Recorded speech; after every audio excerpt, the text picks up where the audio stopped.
Hello viewers, আমি আবার চলে এসেছি আমার চ্যানেল মেব্রিকে। আজকে আমাদের অতিথি একজন শিলিগুড়ি একজন বন্ধু। আমরা তার সঙ্গে আজকে বেশ কিছু সময় কাটাবো, তার সম্পর্কে গল্প হবে। আমরা আজ এসেছি তারই রেস্টুরেন্টে, ভিনটেজ ভাইবসে, শিলিগুড়িতে। তো চলুন শুরু করা যাক আজকের আমাদের অতিথির গল্প। আমি শুরু করছি আজকে আমাদের পডকাস্ট। নমস্কার। আমাদের আজকে অতিথি সন্তু দাস, শিলিগুড়ির দাবগ্রামের একজন অধিবাসী এবং এই ভিনটেজ ভাইব রেস্টুরেন্টের একজন পার্টনার হিসেবে উনি রয়েছেন। আজকে আমরা তার কাছ থেকে শুনবো তার জীবনের কিছু গল্প, এবং তিনি আমাদের সাথে শেয়ার করবেন তার জীবনের কিছু গুরুত্বপূর্ণ ছবি, কিছু গুরুত্বপূর্ণ স্মৃতি, হাসি, ভালো লাগা, মন্দ লাগার, কষ্ট, দুঃখের কিছু মিশানো স্মৃতি বা মেমোরিজ। আপনার শৈশব সম্পর্কে জানতে চাচ্ছি সন্তু দা। শৈশব আমার হচ্ছে শিলিগুড়িতেই বড় হয়ে ওঠা। বাবা মা দীঘাতে থাকে, কিন্তু আমি ছোট থেকেই এখানে বড় হয়ে ওঠা। আমার যখন থেকে বয়স হয়েছে, মানে বুঝতে শিখেছি, তখন থেকে আমার এখানেই বড় হয়ে ওঠা আর কি। দেন আমি এখানেই পড়াশোনা করলাম, করার পরে দাদু বাড়িতে বড় হলাম। দাদু দিদা চলে যাওয়ার পরে আমাকে এই জায়গাটা ছেড়ে আর যেতে ইচ্ছা করলো না, যেহেতু নর্থ বেঙ্গলটা এতটাই সুন্দর একটা জায়গা, যে জায়গাটা ছেড়ে যাওয়াটা কারো পক্ষেই পসিবল না আর কি। তো তার জন্য আমাকে এখানেই থাকতে হলো, এবং আমি এখানেই আছি এখনও, শিলিগুড়িতেই। আচ্ছা, তো শিলিগুড়ির জীবন তাহলে বলা যেতে পারে আপনার জন্মের শুরু থেকেই জড়িত। এখানে আপনার শিক্ষা জীবন, কর্মজীবন সবই রয়েছে। এখানকার পরিবেশ, অধিবাসী জনসংখ্যা, আপনার বসবাস সব মিলিয়ে আপনার অভিজ্ঞতা যদি একটু শেয়ার করেন। শিলিগুড়ি এমন একটা জায়গা যেখানে লোক, আমি বিশ্বাস করি, আমরা ভালোবাসতে জানি। আমরা যে কোনো সময়, যে কোনো সিচুয়েশানে ভালো থাকতে জানি, আমরা ভালো রাখতে জানি মানুষকে। আমি বিশ্বাস করি যে শিলিগুড়ির মানুষের মধ্যে এতটা পোটেনশিয়ালিটি আছে, যারা যে কোনো জায়গায় গিয়ে সারভাইভ করতে পারে, এবং যে কোনো মানুষ এখানে এলে আমরা অ্যাকসেপ্ট করতে পারি। আচ্ছা, শিলিগুড়িতে আমরা দেখেছি যে বিভিন্ন জাতির সংমিশ্রণ ঘটেছে। সেখানে বাঙালি অবাঙালি বন্ধু আপনার অবশ্যই হয়েছে দীর্ঘ সময়ে। তাদের সঙ্গে আপনি যদি কোনো মজার স্মৃতি আমাদের সাথে শেয়ার করেন। আমার একটা দাদা, সেই দাদার সম্বন্ধে বলি। সে নন বেঙ্গলি, যদিও তার জন্ম শিলিগুড়িতে। সে সবসময় বাংলা বলতে ভালোবাসে এবং বাংলাতেই তার পড়াশোনা। কিছুদিন আগে বাংলায় একটা শব্দ উঠেছে, মানে রব উঠেছে, যেখানে অবাঙালি হলেই তাকে বাংলাতেই কথা বলতে হবে, এবং অবাঙালিদেরকে একটু হেট করা বা দূরে সরানোর একটা প্রচেষ্টা চলছে, যেটা ঘোর বিরোধী আমি। তার কারণ, যদি আমরা এই দাবিটা তুলতে থাকি, তাহলে হয়তো দুদিন পরে বাঙালিরা যারা বাইরে আছে তাদেরও একই জিনিস ফেস করতে হবে। রাইট, অবশ্যই। তো তার জন্য সেই দাদা হচ্ছে কোনো একদিন হচ্ছে সে মজার ছলে, আমরাও অনেক সময় হচ্ছে মজার ছলে অনেক কথা বলি, বাঙালিদেরকে নিয়েও এসে করি। তো সেই দাদা যদিও মোহনবাগানের সাপোর্টার, নন বেঙ্গলি, তবুও মোহনবাগানের সাপোর্টার, আর আমি ইস্ট বেঙ্গলের। আমিও। দেন সে আমাকে মজার ছলে বলছিল যে হচ্ছে সে দূর বাঙাল, তুই কি বুঝবি, এরকম একটা কথা সে মজার ছলে বলছিল। আমি সেটা মজার ছলে নিচ্ছিলাম, কিন্তু আশপাশ থেকে দু একজন হচ্ছে এসে তাকে এমনভাবে ঘিরে ধরলো যে অবাঙালি বলে শুধুমাত্র। সেটা যদি একটা বাঙালি বলতো তাহলে তারা এইভাবে ঘিরে ধরতে পারতো না। দেন সে মানে সেই দাদা তাদেরকে বলেছিল যে তুমি আমাকে অবাঙালি বলে ধরছো, আচ্ছা তোমরা হচ্ছে সেই স্বরবর্ণ ব্যঞ্জনবর্ণটা একটু বলে দেখাও তো আমাকে। দেন ওরা কেউ বলতে পারলো না। তারপরে হচ্ছে বললো সরস্বতী বানানটা বাংলায় বলে দেখাতে, সেটা পর্যন্ত বলতে পারলো না। তাহলে সে মানে আমি তারপরে হচ্ছে যখন তারা ওখান থেকে সরে যেতে বাধ্য হলো, আমি কিছু কথা বললাম তাদেরকে যে হচ্ছে তোমরা এইভাবে বলতে পারো না। তার কারণ, যদি এটা নর্থ বেঙ্গল, এই নর্থ বেঙ্গলে যদি হচ্ছে সেম দাবিরা যদি রাজবংশীরা করে, সেম দাবি যদি হচ্ছে নেপালিরা করে, মানে গোর্খা যারা, তারা যদি করে, তাহলে কিন্তু বাঙালিদের তাও সমস্যা আছে। তারাও বাংলার অংশ, রাজবংশীরাও বাংলার অংশ, এবং হচ্ছে আদিবাসীরাও বাংলার অংশ, গোর্খারাও বাংলারই অংশ। তো তাদের ভাষাটাও সেমভাবে স্বীকৃতি পেতে পারে, চাইতে পারে। তারা বাংলায় থাকতে হলেই যে বাংলায় বলতে হবে, আমি আমার ভাষায় কথা বলতেই পারি। রাজবংশীরা উল্টা যদি বলে যে নর্থ বেঙ্গলে থাকতে হলে রাজবংশী ভাষায় কথা বলতে হবে, তাহলেও কিন্তু সেটাও যুক্তিযুক্ত নয়। আমি এটা বিশ্বাস করি। আমরা সন্তুদার কাছে এটা বুঝতে পারলাম, উনি মাল্টিকালচারাল ইউনিটি এর মধ্যে বিশ্বাসী, সমস্ত জাতিসত্তাকে নিয়ে একসঙ্গে থাকাই উনি বিশ্বাস করেন, এবং আমরা যদি বিশ্বাস করি চাই। আমরা দেখেছি কখনো কখনো খবরে উঠে আসে অপ্রীতিকর খবরগুলো যে অন্য রাজ্যে বাঙালিরা আক্রান্ত, আবার বাংলার রাজ্যে ভিনদেশিরা বা অন্য রাজ্যের লোকেরা আক্রান্ত। যে নিঃসন্দেহে আমরা কখনো চাই না এই ধরনের ঘটনা ঘটুক। তো সেক্ষেত্রে আমরা এবার আসছি আপনার এই ভিনটেজ ভাইব রেস্টুরেন্টের ব্যাপারে। এটির প্রতিষ্ঠা, এটির পেছনের গল্প আমরা অনেকেই জানি না। আপনি একজন উদ্যোক্তা, শুধু একজন ইয়াং এন্টারপ্রেনিয়র বলা চলে। যারা নতুন উদ্যোক্তা হতে চান, এরা অনেকে আপনার রেস্টুরেন্ট দেখে অনুপ্রাণিত হচ্ছেন। তাদের উদ্দেশ্যে আপনি যদি আপনার পেছনের গল্পটা একটু শেয়ার করেন। এই রেস্টুরেন্ট বিজনেসে আমার খুব একটা আসার কোনোদিন ইচ্ছে ছিল না। আচ্ছা। আমি লকডাউনের আগে পর্যন্ত আমি একটা কম্পিউটার ইনস্টিটিউট চালাতাম, যেখানে আমি খুব ভালো মতনই চালাচ্ছিলাম। রয়্যাল কম্পিউটার একাডেমি নাম ছিল সেটা, এবং যথেষ্ট ভালো স্টুডেন্ট ছিল আমার। আমি সেটা ভালো মতো চালাচ্ছিলাম, কিন্তু লকডাউন হয়ে যাওয়াতে কী হলো, একদমই সব সেক্টরগুলো খুলতে শুরু করলেও এডুকেশন সেক্টরগুলো খুব একটা খুলতে শুরু করলো না। তারপরে যেহেতু ওটা আমার জায়গায় ছিল না, আমাকে ওটা রেন্টে নিয়ে করতে হচ্ছিল। তো সেই রেন্ট আমাকে দিতেই হচ্ছিল, এবং আমার যারা স্টাফ ছিল তাদেরকেও আমাকে পে করতেই হচ্ছিল। কেন কি আমাকে এটা করাটা আমি আমার কর্তব্য মনে করছিলাম। তারা যেহেতু আমার উপর ডিপেন্ডেন্ট, কিন্তু আমিও ওই বিজনেসটার উপর ডিপেন্ডেন্ট ছিলাম। তারপরেও আমাকে আমার সঞ্চয়ের থেকে যা যা ছিল সেখান থেকে তাদেরকে পে করতে করতে যখন আমি একদমই আর পারছিলাম না, তখন আমি মানে খুব কষ্ট হয়েছিল ডিসিশনটা নিতে, কিন্তু আমি তাও ডিসিশন নিলাম যে আমাকে এবার এটা বন্ধ করতে হবে। দেন কিছুদিন আমি মানে একদম বেকার থাকার পরে আমার মনে হলে কিছু একটা করা উচিত।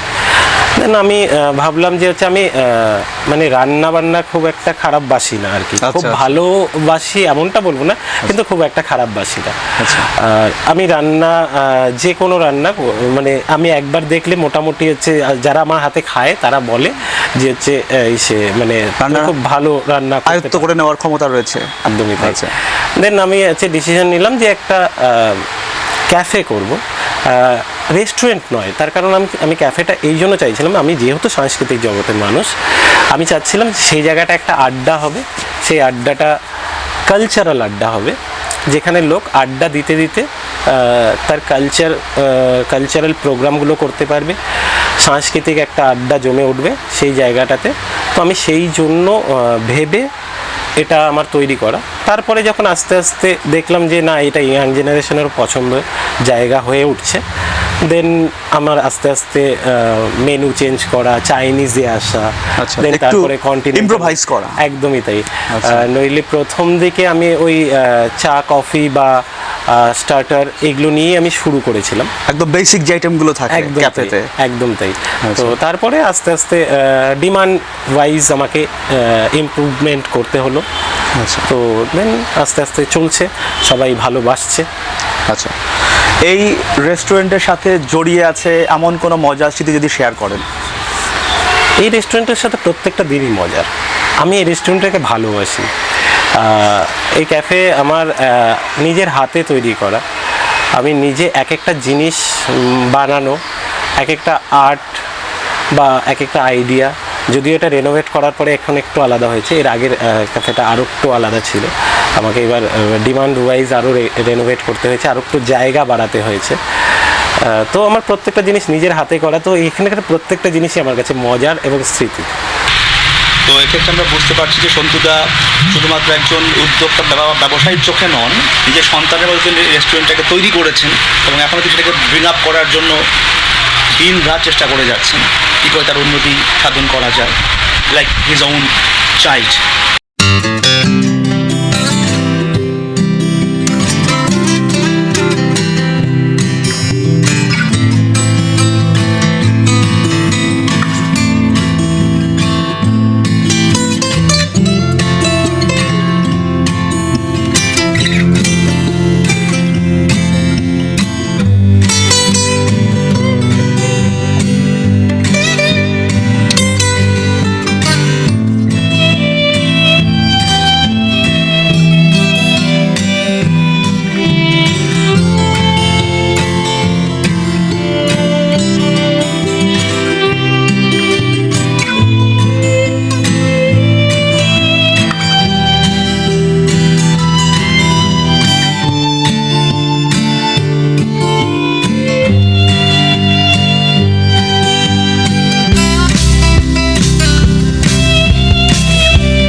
সুপ্রিয় দর্শক, আমরা ইন্টারভিউয়ের পর্যায়ে সন্তুদার তার জীবনের একটি উল্লেখযোগ্য অংশ সম্পর্কে জানার চেষ্টা করব। সেটি হচ্ছে সন্তুদা রাজনীতিতে অনেক দিন থেকে আছেন এবং তার এই রাজনৈতিক জীবনের কিছু গল্প আজকে আমরা শুনব। সন্তুদা যদি কিছু শেয়ার করেন।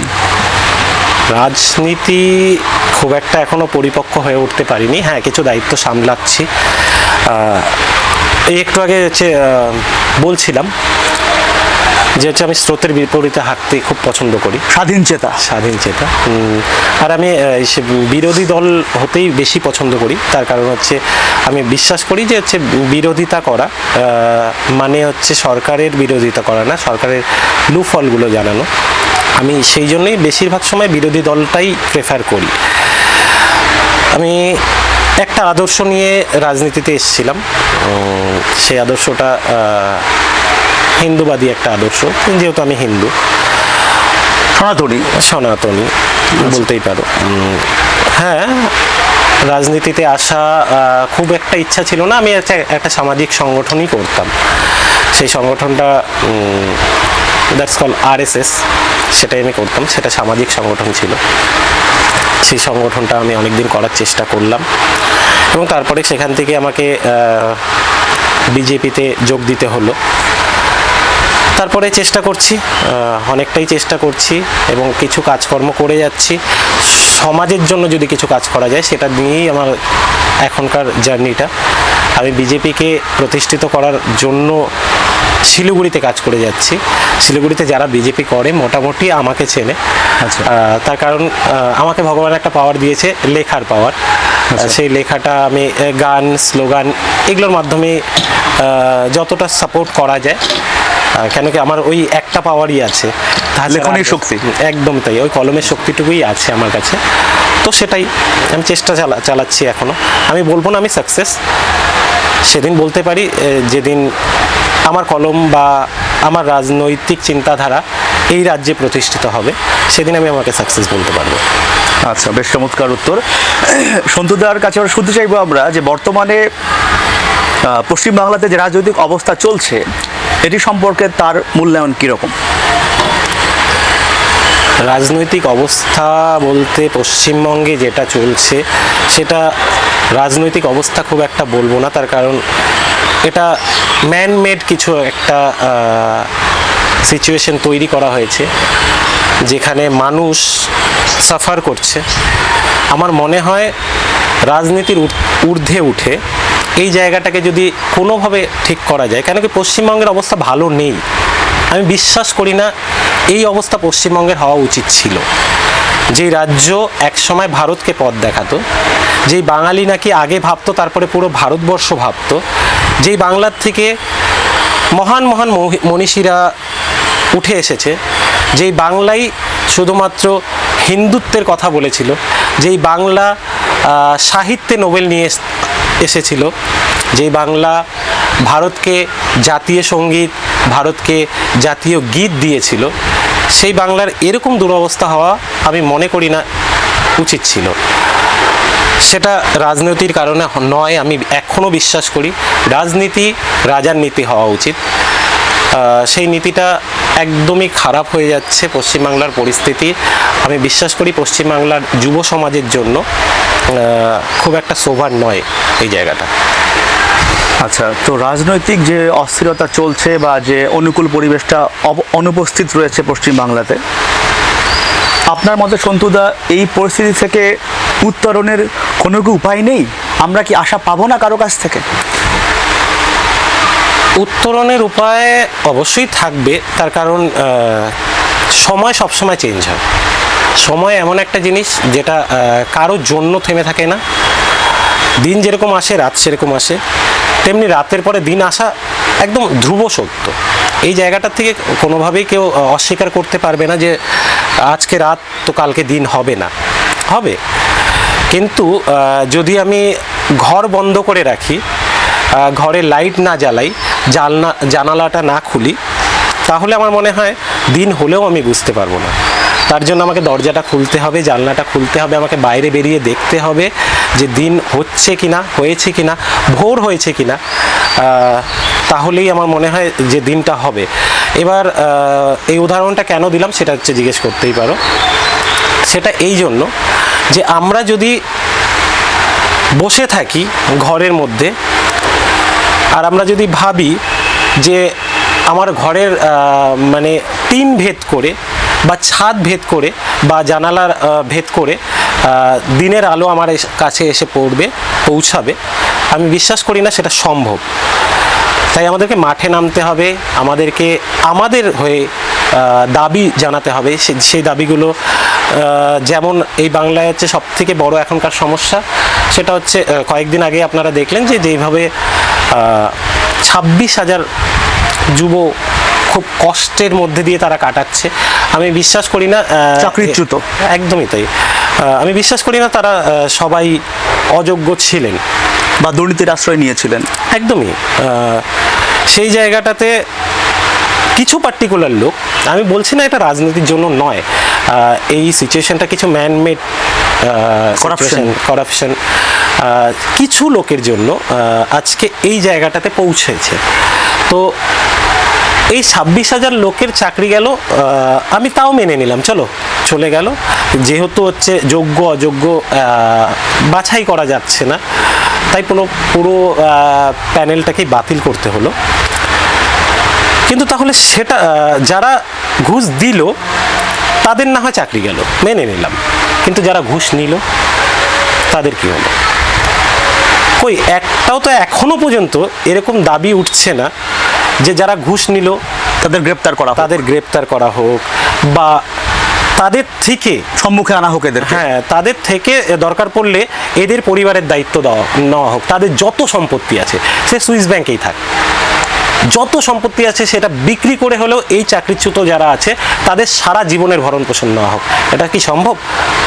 চাইলে সম্ভব, কিন্তু হ্যাঁ অবশ্যই যদি সে ব্যবস্থা নেওয়া হয়ে থাকে, কিন্তু সেটি হয়তো অনেক দুঃসাধ্য হবে আম আদমি যারা রয়েছেন এদের পক্ষে আসলে সেরকমভাবে। সেটার জন্য আরেকটা কথা যে হচ্ছে এটা কিন্তু হচ্ছে মানে তাদেরকেই দাবি তুলতে হবে যাদের চাকরি গেছে।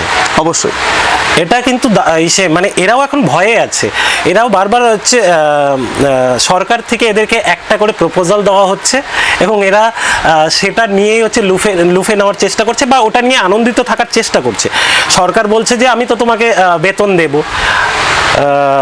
আমি তোমাকে ভাতা দেব।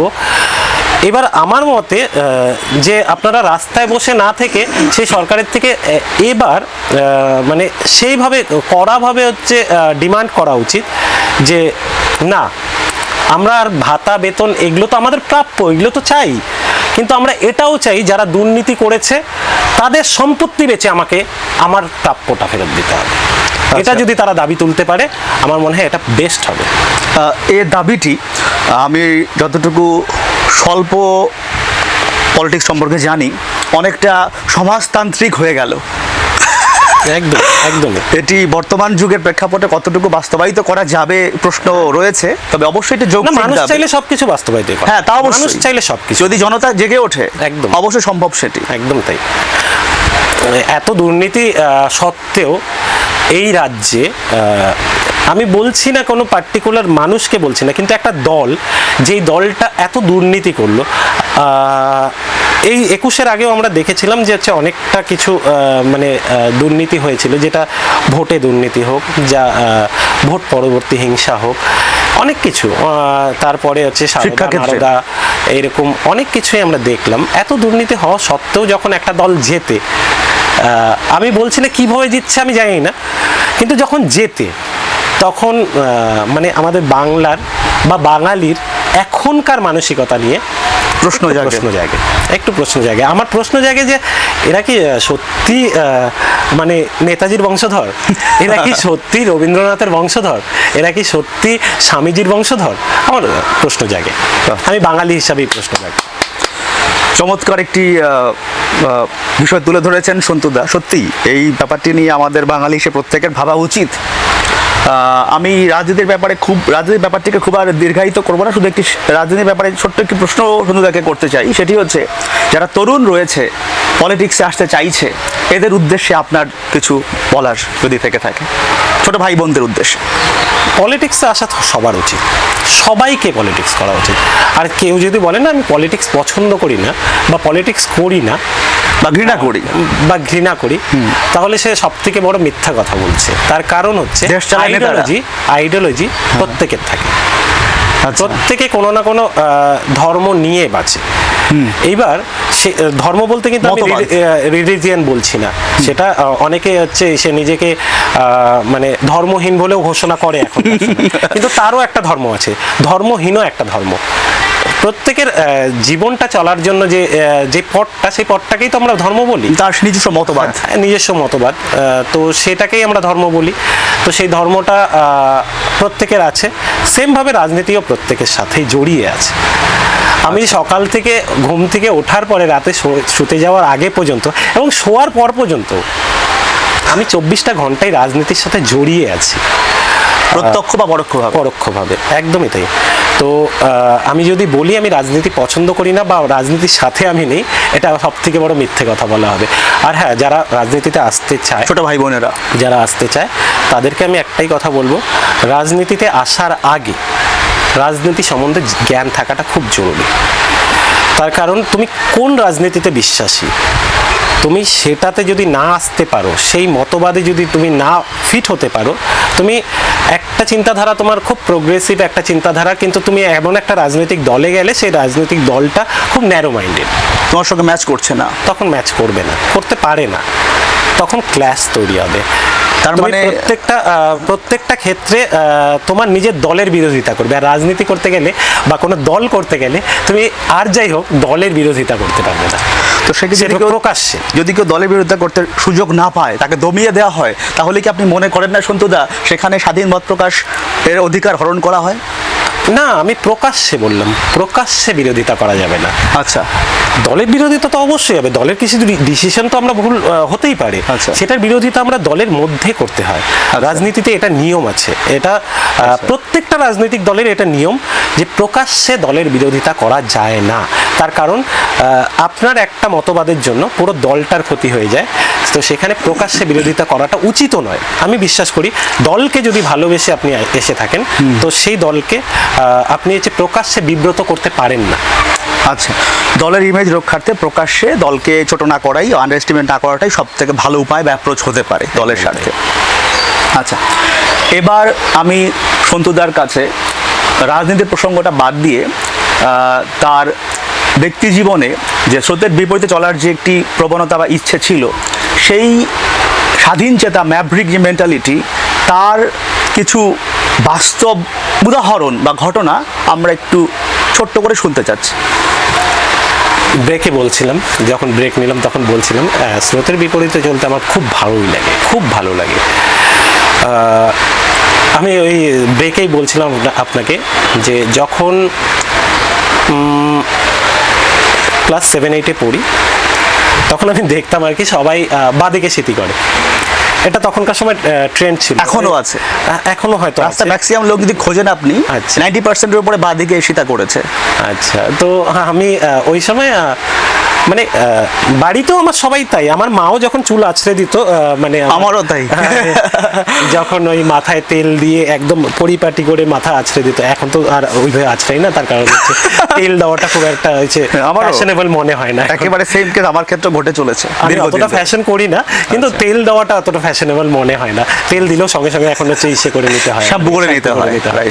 দেন আমি যেটা বলছিলাম আর কি, যে ওই সময় আজ থেকে 15-16 বছর আগের কথা, তার থেকেও বেশি হবে হয়তো। ওই সময় আমার মনে হলো সবাই যেহেতু হচ্ছে বাঁদিকে সিটি করে, আমাকে কেন করতে হবে? এটা ছোট্ট, এটা কিন্তু হচ্ছে মানে স্রোতের বিপরীতে চলা না, আমি খালি বলছি, ছোট্ট একটা উদাহরণ দিচ্ছি। আমার ওই সময় মনে হয়েছিল যে কেন আমাকে বাঁদিকেই করতে হবে, আমি ডান দিকে কেন নয়? রাইট। এবং আমি তখন থেকে ডান দিকে সিটি করতে অভ্যস্ত, নিজের রুচিকে প্রতিষ্ঠিত করতে শুরু করা। একদম তাই। আমি এমন একটা সময়ে আমার ব্যক্তিগত লাইফ নিয়ে বলছি, আমার দিদির কথা বলছি। আমার দিদি যেহেতু মানে তার মানে একটা সংসার ছেড়ে সে আর একটা সংসার এখন করছে, নতুন জীবনে প্রবেশ নতুন করেছেন। জীবন করছে, সেখানে আজ থেকে 17-18 বছর বয়সে তাকে অ্যাপ্রিসিয়েট করা খুব কষ্টকর ছিল আমার মতো একটা বাচ্চা ছেলের কাছে। তখন আমি বাচ্চাই, কিন্তু আমি তখনও অ্যাপ্রিসিয়েট করেছিলাম, তো আমি পারি।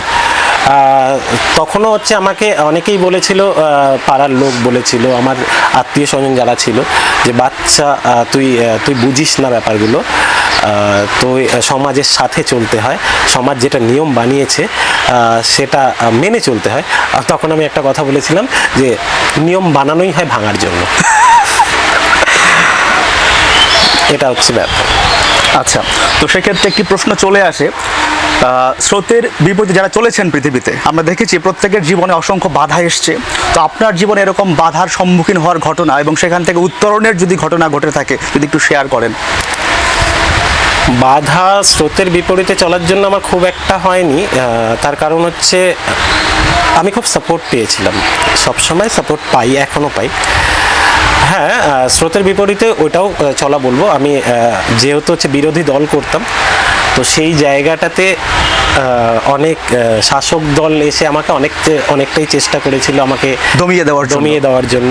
ইনফ্যাক্ট ধমকি দেওয়া হয়েছিল আমাকে মেরে দেবে, জেলে ঢোকাবে।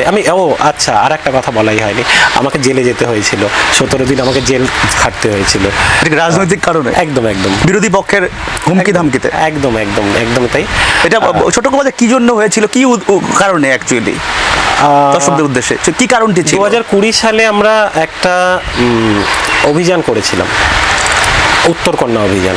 আচ্ছা, সেটা খুব ফেমাস হয়েছিল। আপনারা যারা হচ্ছে রাজনীতির সম্বন্ধে আলোচনা করেন বা ঘাটেন তারা জানেন, বিজেপির একটা অভিযান হয়েছিল, উত্তরকন্যা অভিযান 2020 সালে। সেই সময় আমাদের গজলডোবার থেকে আগত একজন পুলিশের গুলিতে মারা যায়। উলেন রায় তার নাম ছিল। তো তার প্রতিবাদে আমরা পরের দিন আমাদের বন্ধ ডেকেছিলাম শিলিগুড়িতে। শিলিগুড়ি নয়, actually, হ্যাঁ, উত্তরবঙ্গে আমরা বন্ধ ডেকেছিলাম। তো শিলিগুড়িতে আমি চেষ্টা করেছিলাম সেই বন্ধের সক্রিয় কর্মী হিসাবে বন্ধটাকে সফল করার। আচ্ছা, এবং সেখানে আমরা ভেনাস মোড়ে কিছু মানে বিক্ষোভ দেখাই। সেই বিক্ষোভের জন্য আমাদেরকে তুলে নিয়ে যাওয়া হয় এবং সেখানে আমরা গ্রেপ্তার অনেকবার হয়েছি। বিরোধী দল করলে গ্রেপ্তার অনেকবার হতে হয়। আমরা সেবারও ভাবছিলাম ঠিক আছে, আমাদের গ্রেপ্তার হয়েছে, আমাদের লিগ্যাল টিম আছে, সেই লিগ্যাল টিম আমাদেরকে সাপোর্ট করবে এবং আমরা বেরিয়ে যাব। কিন্তু সরকার ওই সময় এতটা ডেসপারেট ছিল আমাদেরকে বন্দি রাখার জন্য, তো আমাদের উপর এত বড় বড় এলিগেশন দিল, আমাদেরকে রাষ্ট্রদ্রোহের কেস পর্যন্ত দিয়েছিল। দেন আমাদেরকে কোর্ট থেকে 14 দিনের জেল হেফাজত দেওয়া হলো। তারপরেও 2 দিন আমাদের এক্সট্রা হয়ে মোটামুটি 17 দিন আমাদেরকে থাকতে হয়েছিল। তারপরে আমাদের লিগ্যাল টিম আমাদেরকে বের করে আনতে সমর্থ হয়েছিল। সেই জেলের ভেতর ঢুকে আমি বুঝেছি অ্যাটলিস্ট জেলে আমি কোনোদিন যেতে চাই না, খুব কষ্টকর একটা জায়গা। কিন্তু হ্যাঁ, যদি আবার রাজনৈতিক কারণে জেলে যেতে হয় তাতেও আমি ভয় পাবো না। কিন্তু হ্যাঁ, ক্রাইম করে আমি জেলে যেতে চাই না। আচ্ছা আচ্ছা। তো রাজনৈতিক কারণে হাজতবাস সন্তুদাকে করতে হয়েছে, এটা আমাদের কারোরই আসল প্রত্যাশা নয়। তো উনি রাজনৈতিক স্বার্থে সেটাকেও আলিঙ্গন করেছেন হাসি মুখে।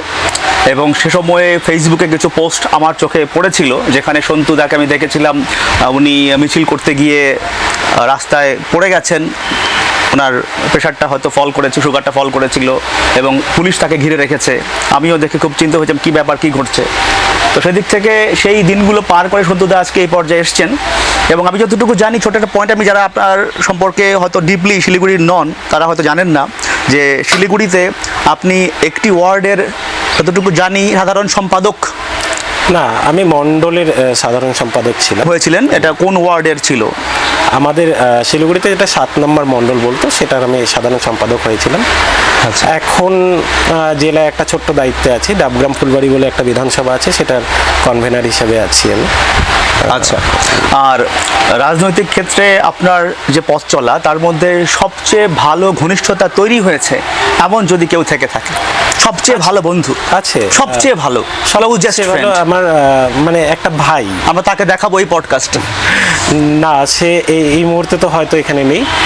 আর যেহেতু ও বিজনেস করে, সবাই তো প্রতিকূলতা সহ্য করতে পারে না। আচ্ছা। অনেক দিন আমরা একসাথে পথ চলেছিলাম, কিন্তু তার কিছু ব্যক্তিগত কারণের জন্য সে বাধ্য হয়েছিল শাসক দলে যোগ দিতে, যার সাথে এখনো আমার খুব ভালো একটা সম্পর্ক আছে। এবং আমার নিজের ভাই থাকলে যতটা আমি ভালোবাসতাম ততটাই ভালোবাসি ওকে। পারিনি আমরা একসাথে পথ চলতে, অনেকদিন চলেছিলাম, মোটামুটি 5-6 বছর একসাথে পথ চলেছিলাম, কিন্তু সে পারেনি, তাকে এখন শাসক দলে যোগ দিতে হয়েছে। আচ্ছা, তো যাই হোক, সেই বন্ধুত্ব অটুট থাকুক, পার্টিগত কারণে সেটি নষ্ট না হোক, সেটি আমরা চাইবো। এবারে মোটামুটি আমরা পডকাস্টের শেষের দিকে চলে এসেছি। আমরা সন্তুদার রাজনৈতিক জীবন নিয়ে শুনলাম, তার শিক্ষা জীবন, বাল্যকাল নিয়ে শুনলাম। সন্তুদার সম্পর্কে অনেক ফ্যান ফলোয়ার রয়েছে, হাজার হাজার ফ্যান ফলোয়ার তার। উনি সাংস্কৃতিক কর্মী হিসেবে ছিলেন অনেক দিন, রাজনৈতিক কর্মী হিসেবে আছেন, একজন এন্টারপ্রেনিউর হিসেবে আছেন, তার অনেকগুলো পরিচয় শিলিগুড়িতে। তার অনেক ভক্তের প্রশ্ন, সন্তুদা তার জীবনের দ্বিতীয় ইনিংস কবে শুরু করতে চলেছেন? না, আমি তো লেখাটাকে বিয়ে করে নিয়েছি। আচ্ছা, লেখাকে বিয়ে করে নিয়েছেন। একদম, আমি গান কবিতা এগুলোকেই হচ্ছে বেশি প্রেফার করি। আমি যখন বিয়েটা আমরা করি কেন, রাত্রেবেলা অ্যাটলিস্ট হচ্ছে সে একসাথে বসে কিছুটা গল্প করব, তো আমি আমার কলমের সাথে গল্প করি, তো সেটাই আপাতত হচ্ছে আমার ওয়াইফ হিসাবে আছে, কলমটাই। দেন যদি কোনোদিন মনে হয় যে হচ্ছে না আমার দ্বিতীয় বিয়ে করা দরকার, তাহলে হয়তো কোনোদিন করতে পারি। এরকম কোনো প্ল্যানিং তো আপাতত নেই। আমি মনে করি প্ল্যানিং করার সময় থেকে থাকে সবারই জীবনে, তো আপনার সময় আমাদের আমি যেই রাজনৈতিক দল করি সেই রাজনৈতিক দল দেখিয়ে দিল এটা প্ল্যানিংয়ের পার্টিকুলার কোনো সময় হয় না। তার কারণ হচ্ছে 60-64 বছর বয়সেও বিয়ে হয়। এটাও আমাদের রাজনৈতিক দলেরই একজন কর্মী রিসেন্ট করেছেন 61 বছর বয়সে। একদম, তো বয়সটা বাধা হয় না। আমার যদি আরও 10 বছর 20 বছরও চলে যায়, তাতেও আমার মনে হয় না যেন খুব একটা সময় পার হয়ে যাচ্ছে, এমন কিছু ব্যাপার নেই। আচ্ছা, তো সেক্ষেত্রে কি তাহলে আমরা ধরে নেব যে সন্তুদা সে জীবনে যাবেনই না, নাকি উনি পরে যাবেন? আপাতত কোনো প্ল্যানিং নেই, আপাতত কোনো প্ল্যানিং নেই। আচ্ছা, এরকম চিন্তাধারা করার সময় পাইনি আমি, প্রথম কথা খুব একটা, কেন কি আমার লাইফ নিয়ে আমি প্রচণ্ড বিজি এবং খুব প্রচণ্ড হ্যাপি। আমি বিজি প্লাস হ্যাপি। একদম একদম তাই। আমি জানি অনেকেই বলতে পারে যে হচ্ছে সে মানে একজনকে থাকা উচিত প্রেমিকা হিসেবে, প্রেমিকা হিসাবে নয়, সঙ্গিনী হিসেবে। হ্যাঁ, সেটা বলতে পারো যে হচ্ছে যার সাথে সব কিছু শেয়ার করতে পারবো। এই হ্যাপিনেস বা স্যাডনেস এই দুটোই হচ্ছে শেয়ার করা যায়, যার সাথে থাকা উচিত। তো এরকম না, আমার কাছে অনেক অনেক লোক আছে, অনেক ভাই আছে, অনেক দাদা আছে, অনেক বন্ধু আছে, যাদের সাথে এটা আমি খুব আরামে শেয়ার করতে পারি। এবং যদি কেউ অ্যাভেলেবেল না থাকে তাহলে আমার কাছে খাতা পেন আছে। আচ্ছা, সেগুলো তো অবশ্যই আমরা স্বীকার করছি, বন্ধু বান্ধব, নিয়ার অ্যান্ড ডিয়ার ওয়ান্স, শুভাকাঙ্ক্ষী, কিন্তু বিশেষ কেউ সন্তুদার জীবনে কি আজ পর্যন্ত আসেনি? আপনাকে চেয়েছে এমন কারো কথা বলতে যাচ্ছি, আমরা জানতে চাইছি। এরকম এসছে, অনেকে চেয়েছে। হ্যাঁ, অনেকেই আচ্ছা। এসছে, কিন্তু অ্যাকচুয়ালি আমি বিশ্বাস করি যে হচ্ছে বিয়ে বা কমিটমেন্ট ব্যাপারটা একটা বিশাল বড় দায়িত্ব। অবশ্যই, যেই দায়িত্বটা নেওয়ার জন্য হয়তো আমি প্রস্তুত নই মেন্টালি। আর তাছাড়াও একটা ব্যাপার যে হচ্ছে দুজনের মধ্যে একটা ভাইব ম্যাচ করার ব্যাপার আছে, আন্ডারস্ট্যান্ডিং। একদম। তো সেটা যদি না হয়, যত ভালো বন্ধুত্বই হোক, সে বিয়ে বেশি দিন স্থায়ী হতে পারে না। আর এখনকার দিনে যে হারে ডিভোর্সের সংখ্যা বাড়ছে, আমার তো ভয়ই লাগে এই ব্যাপারটা। তার মানে সন্তুদার মতে মনের মিল যদি কারোর সাথে না হয়, সেক্ষেত্রে বিয়েটা তার কাছে অতটা অর্থবহ নয়। একদমই তাই, একদমই আচ্ছা, তাই। এই ব্যাপার সম্পূর্ণ আমি একমত সন্তুদার সাথে, উনি যে কথাটি ব্যক্ত করলেন। তো লেখালেখির কথা প্রসঙ্গে তাহলে ছোট্ট একটা প্রশ্ন চলে আসে, সেটা হচ্ছে আপনি বলেছেন যে লেখাকে আপনি দ্বিতীয় সহধর্মিণী বা সঙ্গিনী বানিয়ে নিয়েছেন, প্রথম সঙ্গিনী বানিয়ে নিয়েছেন। তো সেক্ষেত্রে আপনার আজ পর্যন্ত উল্লেখযোগ্য গান, কবিতা বা ছোট গল্প সম্পর্কে যদি একটু বলেন সংক্ষেপে। আমার পছন্দের গান তো আছে, কিন্তু হচ্ছে যদি সাকসেস বলি, হ্যাঁ, সাকসেসফুল গান যেটা বাংলাদেশে খুব বেশি ট্রেন্ডিংয়ে ছিল, গানটির যদি দুটো লাইন বলা যেতে পারে দর্শকদের উদ্দেশ্যে। আমি গাইতে পারি না। আচ্ছা, বলে দিলেও হবে, আমরা খুঁজে নেবো সেটা। আচ্ছা, কদম তলে বসে আছে নাগর কানাইয়া, দর্শক আপনারা এই গানটি শুনে নিন। কদম তলে বসে আছে নাগর কানাইয়া, জয় বিনোদী রাধারানী কোমর দুলাই, ইউটিউবে রয়েছে। একদম একদম। অভিষেক আইচ বলে একটা ভাই আছে, আচ্ছা। তার চ্যানেলে আছে। যেটা এই গানটার সম্বন্ধে বলি, এই গানটা না আমি কোনো লেখার চেষ্টাই করিনি। আচ্ছা, এর আগে আমরা একটা অন্য গান নিয়ে কাজ করছিলাম, তো ভাই বললো যে দাদা গানটা খুব মোনোটোনাস হয়ে যাচ্ছে, আচ্ছা। তো একটু অন্য কিছু ভাবো না। তো আমি এই গানটা না তখন বসে আধ ঘন্টার মধ্যে এই গানটা আমি রেডি করেছিলাম। আচ্ছা, এবং সুরও সঙ্গে সঙ্গে রেডি হয়ে গেছিল। আপনি সুর দিয়েছেন? না, সুর আমরা একসাথে দিয়েছি। আচ্ছা, তো খুব এক্সপেকটেশন ছিল এমনটা নয়, কিন্তু 2-4 মাস পরে দেখলাম গানটা ট্রেন্ডিংয়ে চলে আসছে এবং গানটা এতটা বেশি হচ্ছে ভাইরাল হবে। এবং আমি যদি এখন ওভারঅল হিসাব করি, গানটা প্রায় কয়েক কোটি, মিলিয়ন নয় কিন্তু 10 মিলিয়ন তো হচ্ছে, মানে প্রত্যেকটা চ্যানেলেই প্রায় অনেকে হচ্ছে এটাকে রিমেক করেছে, অনেকে এটাতে ডান্স করেছে, অনেকে ডিজে বানিয়েছে গানটাতে, অনেক ভার্সন তৈরি হয়েছে, অনেক ভার্সন তৈরি হয়েছে গানটার। রিলসও হয়েছে। হ্যাঁ, রিলস তো অনেক, কয়েক কোটি ভিউ এটা কামিয়েছে। একদম একদম। তো একটা দারুণ স্যাটিসফ্যাকশনের জায়গা। বিশেষ করে আমি তো কোনোদিন মানে এরকম এক্সপেক্ট করিনি।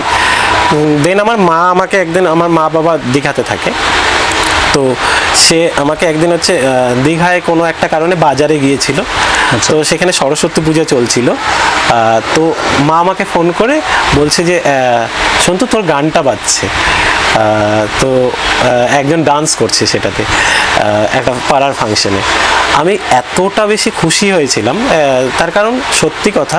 আর একটা জিনিস, আমি একবার একটা মানে রিল বা হচ্ছে ইউটিউবে দেখেছিলাম একটা কীর্তন, যেগুলো হচ্ছে মানে পাড়ায় কীর্তন হয়, সেই কীর্তনের মধ্যে সেম গানটা বাজছে। এবং হচ্ছে মানে সেখানে হচ্ছে ওই যেই গায়করা থাকে সম্প্রদায় বা এসে থাকে কীর্তনিয়া, হ্যাঁ কীর্তনিয়া, তারা এই গানটা গাইছে। আমার সব থেকে বড় পাওয়া এটা ছিল। আমি খুব এত ভিউ আমার অবশ্যই ভালো লাগে, কিন্তু ওই সব থেকে বড় পাওয়া এটা ছিল। কিন্তু হ্যাঁ, আমার যদি সব থেকে পছন্দের গানের মধ্যে বলা হয়, তাহলে আমি একটা গান আছে যেটা হচ্ছে আমার বন্ধু রসের হাড়ি তুমি আইও আমার বাড়ি। এই গানটা হচ্ছে আমার নিজের সুর করা, নিজের লেখা। তো এই গানটা আমার খুব বেশি পছন্দের। সেটা ভিউ হয়নি সেইভাবে, কিন্তু আমি খুব পছন্দের গান এটা আমার।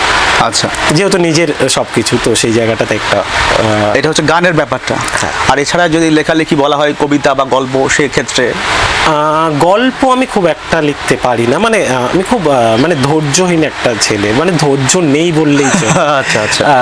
তো কবিতা লিখি, প্রতিবাদী কবিতা লেখার চেষ্টা করি। প্রতিবাদী? একদম। বাহ, না, আমি ভালোবাসার কবিতাও লেখার চেষ্টা করি। আমি খুশি হলাম যে কেউ প্রতিবাদী কবিতা লেখার সাহস করে। হ্যাঁ, আমি ভালো লাগলো।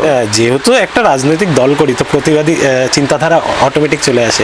ভালোবাসা খুব একটা আসেনি জীবনে, তারপরেও ভালোবাসার কবিতা লেখার চেষ্টা করি। আর হ্যাঁ, আমি প্রচণ্ড বেশি মানে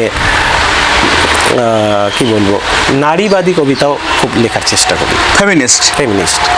না, আমি ফেমিনিস্ট নই।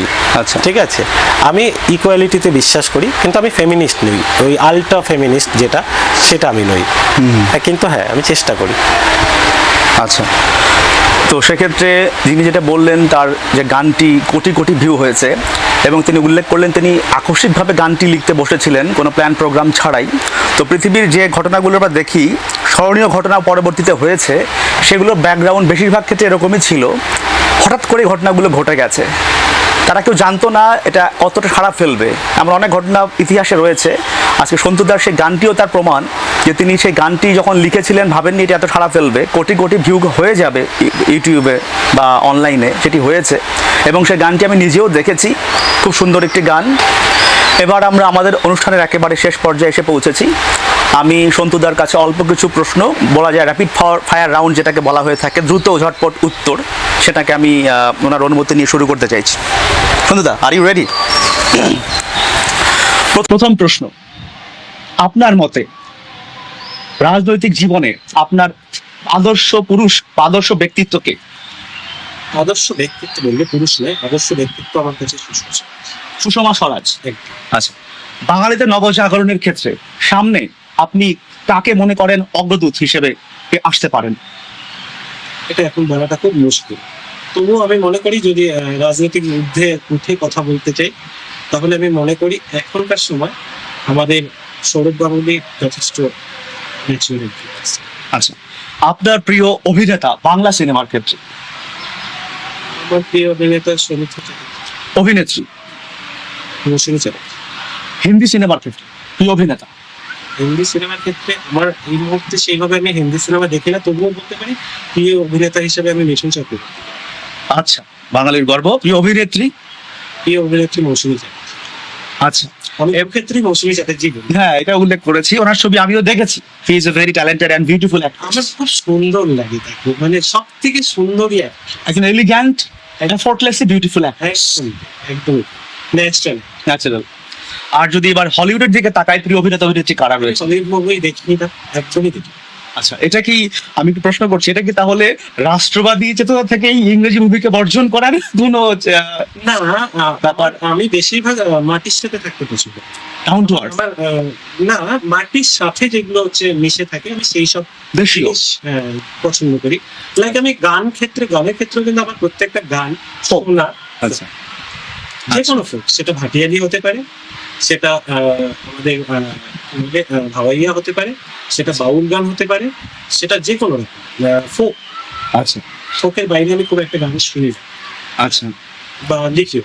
আচ্ছা, প্রিয় লেখক? জয় গোস্বামী। প্রিয় লেখা কোনো উপন্যাস বা গল্পের নাম? গল্প নয়, আমি উপন্যাস আমি বললাম না, আমি ধৈর্য নেই। তো জয় গোস্বামীর আমার মেঘ বালিকাটা খুব পছন্দ। আচ্ছা, প্রিয় বাংলা গান? প্রিয় বাংলা গান খাঁচার ভিতরে অচিন্ত। চমৎকার। আচ্ছা, এবারে ঘুরতে যাওয়ার প্রিয় জায়গা? দার্জিলিং। প্রিয় শহর? শিলং। সুযোগ পেলে কার সাথে দূর অরণ্যে যেতে চান? এরকম কোনো সুযোগ আসবে বলে মনে করি না। কোন বন্ধুটির সাথে? আমি একা যেতে চাই। একা? আচ্ছা, ভবিষ্যতে নিজেকে আজ থেকে 10 থেকে 15 বছর পর কোন পর্যায়ে দেখলে আপনি খুশি হবেন? যেরকম আছি সেম যদি এরকম থাকতে পারে। একই রকম থাকতে পারেন। আচ্ছা, আপনার প্রিয় খেলা? ফুটবল। প্রিয় খেলোয়াড়, ফুটবলার? সেইভাবে নেই, তবে সুনীল ছেত্রীকে ভালো লাগে। ইস্ট বেঙ্গল না মোহনবাগান? বেঙ্গলে থাকে। অবশ্যই ইস্ট বেঙ্গল। আচ্ছা, প্রিয় খাবার? শুক্তো। মায়ের হাতের রান্না করা? মায়ের। আচ্ছা, এবারে শেষ প্রশ্ন। ভবিষ্যৎ যারা রয়েছেন আপনার অনুজ, এদের উদ্দেশ্যে জীবনে চলার পাথেয় হিসেবে কিছু বার্তা? বার্তা দেওয়ার মতো সিচুয়েশনটা এখনো আসেনি এবং বা অতটা সাকসেস হয়নি, তবে হ্যাঁ আমি যেভাবে চলি সেইটা বলতে পারি। প্রথম তো নিজেকে ভালো মানুষ হতে হবে, চেষ্টা করতে হয় সব সময়। সবাইকে খুশি রাখা সম্ভব না, কিন্তু তারপরেও কাউকে যেন কষ্ট না দিয়ে ফেলি। আর নিজের প্রত্যেকটা সময় এই থিঙ্কিংটা রাখতে হবে যে আমি যা করছি সেটাতে আমাকে ফোকাস করতে হবে, যে কোনো কিছু। আর একটা যদি হচ্ছে বাঙালির এমনিতেও থাকে, নিজের ব্যক্তিগত কাজ বাদ দিয়েও, যেটা প্রফেশন বাদ দিয়েও, একটা যদি কোনো রকম সাইড ক্যারিকুলার অ্যাক্টিভিটি থাকে, সেটাকে নিয়ে একটু যত্ন করা। মানে মূল প্রফেশনের বাইরে গিয়ে একটি সাইড বিজনেস বা কোনো কাজ? বিজনেস নয়, কালচারাল দিক। আচ্ছা, কালচারাল দিকটা বাঙালির যত্ন করা খুব জরুরি, কেন কি বাঙালির এটা হচ্ছে নিজস্ব আইডেন্টিটি। তো সেইটা যত্ন করার দায়িত্ব যুব সমাজকে নিতে হবে, নতুন প্রজন্মকে নিতে হবে। আগে জানতাম যে বাঙালি মানেই হয় কবিতা বলবে, নয় আর্ট করবে, নয় গান লিখবে, নয় গান করবে, নয় গিটার বাজানোটাকে আমি হচ্ছে সেইভাবে ধরছি না, সেটাও এখন একটা অঙ্গ হতে পারে। কিন্তু বাঙালির মানে একটা এক্সট্রা অর্ডিনারি একটা সত্তা থাকে, সে যাই করি, তো সেই সত্তাটাকে যেন আমরা মিস করি। আমার সাংস্কৃতিক ক্ষেত্রে যে কোনো একটি জায়গায় ইনভলভ থাকা। একদম। আর বিশেষ করে থিয়েটার দেখা, এটা হচ্ছে তার কারণ থিয়েটারটাকে আমি খুব ভালোবাসি, তো সেই জায়গাটাকে যদি দেখে আমি খুব খুশি হব। আচ্ছা, শুধু দর্শক, আমাদের আজকের এই পডকাস্টটি আশা করি আপনাদের ভালো লেগেছে এবং সন্তুদার কাছ থেকে আমরা অনেক কিছু জানতে পেরেছি। উনি আগেই বলেছেন উনি এগেইনস্ট দ্য স্ট্রিমে চলা একজন মানুষ। এমন মানুষ সমাজে খুব কমই দেখা যায় এবং আমি যেহেতু নিজেও সে ধরনের একজন ব্যক্তিত্বের অধিকারী, আমি ওনার সাথে আমার খুব বনেছে মেন্টালিটি, খুব ভালো লেগেছে কথা বলে এবং অনেক কিছু ম্যাচ করেছে। উনি বলছিলেন যে উনি ধৈর্য ওরা অতটা নেই, যে কারণে উনি উপন্যাস পড়া শেষ করতে পারেনি। আমার ক্ষেত্রে জীবনে তাই ঘটেছে, আমি কোনো উপন্যাস আজ পর্যন্ত শেষ করতে পারিনি। আর অনেক কিছু মিলেছে, খুব ভালো লেগেছে কথা বলে। এবং উনি যেটা বললেন, যারা অনুজ রয়েছে জুনিয়র্স আমাদের সমাজে, আশা করি তারা সন্তুদার কথাগুলোকে মাথায় রেখে পাথর হিসেবে নিয়ে সামনে এগোবে এবং আশা করি ভালো আমরা বাংলা এরপরে ভবিষ্যতে দেখতে পাবো কোনো একদিন। সবাইকে ধন্যবাদ, আজ এ পর্যন্ত।